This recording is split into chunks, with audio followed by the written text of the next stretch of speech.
மயிலாப்புரம் அப்படிங்கிற ஒரு சின்ன கிராமத்தில் மழை கொட்டுன்னு கொட்டுச்சு. அந்த வீட்டில் காமாட்சி அப்படிங்கிறவங்க ஒருத்தவங்க வாழ்ந்துட்டு வந்தாங்க. அவங்களோட வாழ்க்கை தினமும் போராட்டமாக இருக்கும். ஒரு ஏழையான விதவை. அவங்களுக்கு ஒரே ஆறுதல், ஒரே துணை, ஒரே நம்பிக்கை அவங்களது மகள் மீனா. காமாட்சி காலையிலேயே எழுந்து மாவரைத்து ஒரு சின்ன தள்ளுவண்டியில் இட்லி கடை வைத்து தான் வாழ்க்கை நடத்தினாங்க. அந்த அடுப்பிலிருந்து எழும் நீராவி தான் அவங்களுடைய நம்பிக்கை. அந்த சின்ன வியாபாரம் தான் அவங்களுடைய உயிராக இருந்துச்சு. ஆனால் 3 நாட்களாக மழை கொட்டி தீர்த்தது. கடை முன் தண்ணீர் தேங்கியது. அடுப்பு நனைந்து குளிர்ந்து போனது. வியாபாரம் முற்றிலும் நின்று போனது. அந்த இரவு குடிசை வீட்டுக்குள் மழை சத்தம் மட்டும் கேட்டுட்டு இருந்துச்சு. காமாட்சி கண்ணீர் மல்க மீனாவை 3 நாளா ₹1 கூட வரவில்லை. வீட்டு வாடகை எப்படி கட்டுறது? அடுப்பு ஏத்த காசு கூட இல்ல. இந்த நேரத்துல யார் அப்படின்னு கவலைப்பட்டாங்க. மீனா காமாட்சி கையை பிடித்துக்கிட்டு, அம்மா, மழை எவ்வளவு கொட்டினாலும் நம்ம மனசு தளரக்கூடாது. நம்ம கஷ்டம் நம்மை சோதிக்குது, ஆனால் நம்ம தளரக்கூடாது. ஏதாவது ஒரு வழி கண்டுபிடிப்போம்னு சொன்னான். வீட்டில் சாப்பாடு குறைவாக இருந்துச்சு. வயிற்றுல பசி எடுத்துகிட்டே இருந்துச்சு. ஆனால் மனதில் நம்பிக்கை மட்டும் இருந்துச்சு. அந்த நேரத்தில் வெளியே சில ஆட்டோ டிரைவர்கள் மழை நின்று பேசி கொண்டிருந்தனர்கள். இவ்வளவு நேரமாச்சு, ஹோட்டலும் இல்லை, சாப்பாடு கடையும் மூடியிருக்கு, பசியாக இருக்கே, என்ன பண்ணுறதுன்னு கவலைப்பட்டுட்டு இருந்தாங்க. அவங்க பேசுனது மீனாவோட காதில் விழுந்துச்சு. மீனா சற்று யோசித்து ஒரு ஐடியாவை கண்டுபிடிச்சா. அவள் கண்களில் ஒரு ஒளி மின்னியது. உடனடியாக அம்மா கிட்ட போய், அம்மா, இந்த நேரத்தில் சாப்பாடு எதுவும் கிடைக்காம எத்தனை பேர் கஷ்டப்படுறாங்க பாருங்க. நம்ம வீட்டில் கொஞ்சம் அரிசி இருக்குது, 1/2 கிலோ கோழிக்கறி வேற இருக்குது. நம்ம நள்ளிரவு பிரியாணி போடலாமா? வேலை முடிச்சுட்டு வர்றவங்க சாப்பாடு கிடைக்கிறதுக்கு இது உதவியாக இருக்கும்ல அப்படின்னு ஒரு யோசனை. காமாட்சி தயக்கத்தோடு மீனாவை பார்த்து, இந்த நேரத்துல யாரு வாங்குவாங்க? கடை ஓடலனா என்ன பண்றது மீனா? கேட்டாங்க. மீனா நம்பிக்கையோடு சிரித்தாள். தோல்வி வந்தாலும் பரவாயில்ல அம்மா, முயற்சி பண்ணிதான் பார்க்கலாமே அப்படின்னு சொன்னான். அந்த நொடியே அடுப்பு மீண்டும் ஏற்றப்பட்டது. மசாலா வறுக்கும் வாசனை, கோழி சுடும் சத்தம், பிரியாணி ஆவியாக எழும் மனம் மலையை தாண்டி தெருவெங்கும் பரவியது.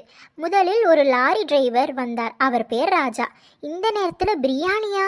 வாசனை செம்மையா இருக்கே, எனக்கு ஒரு பிளேட் கொடுங்கன்னு மீனா கிட்ட கேட்டாங்க. மீனா சுட சுட பிரியாணியை பரிமாறினாள். ராஜா ஒரு உருண்டை வாயில் போட்ட உடனே அவர் முகம் மகிழ்ச்சி அடைந்தது.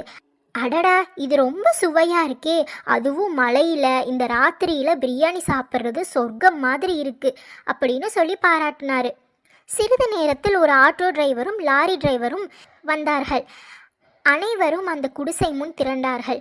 அம்மா, இன்னும் இருக்கா? எனக்கு 2 பிளேட் வேணும் அப்படின்னு கேட்டுக்கிட்டே இருந்தாங்க. சிலர் பார்சலும் வாங்கிட்டு போனாங்க. மழை நின்ற பாடே இல்லை.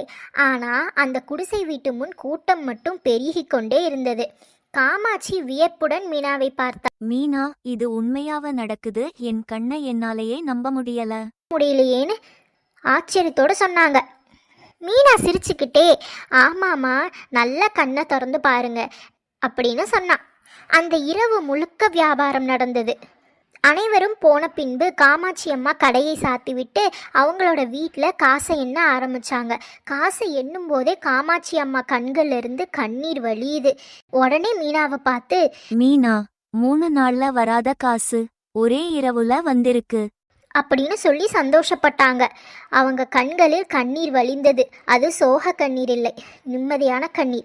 மீனா மெதுவாக சொன்னால், அம்மா, இந்த மழை நம்ம வாழ்க்கையை அழிக்கிறதுக்கு வரல, நம்ம வாழ்க்கையே மாற்றிவிட்டதுன்னு சொன்னான். அந்த நாளிலிருந்து அவர்கள் தினமும் நள்ளிரவில் பிரியாணி செய்ய ஆரம்பித்தார்கள். பகலில் இட்லி கடை, இரவில் மிட்நைட் பிரியாணி செஞ்சு விற்றாங்க. மெல்ல மெல்ல நகரமெங்கும் காமாட்சி அம்மா மிட்நைட் பிரியாணின்னு அந்த பெயர் பரவத் தொடங்கியது. இரவு 12 மணிக்கு சூடாக கிடைக்கும். அம்மா மகள் சேர்ந்து நடத்துகிற கடைன்னு பேச ஆரம்பிச்சாங்க. அப்படி ஒரு நாள் ஒரு போலீஸ் அதிகாரி வந்து சாப்பிட்டு, இவ்வளவு நேரமா திறந்து வச்சிருக்கீங்க, ரொம்ப நல்ல சேவை. உங்கள மாதிரி மக்கள் தான் நகரத்துக்கு தேவைன்னு சொல்லி பாராட்டிட்டு போனாரு. அந்த வார்த்தைகள் அவங்களுக்கு இன்னும் ஊக்கம் கொடுத்தது. சில மாதங்களில் அவர்கள் ஒரு சின்ன கடை எடுத்தார்கள். பின்னர் ஒரு பெரிய கடையானது. குடிசை வீடு மாதிரி சிமெண்ட் வீடு ஆனது. வாடகை கவலை மறந்து மீனா கணக்கு புத்தகத்தை பார்த்தாள். காமாட்சி அம்மா சிரித்துக்கொண்டு, மீனா, நம்ம வாழ்க்கை இவ்வளவு மாறும்னு யாரு நினைச்சாங்க? ரொம்ப நன்றி மீனா அப்படின்னு சொன்னாங்க.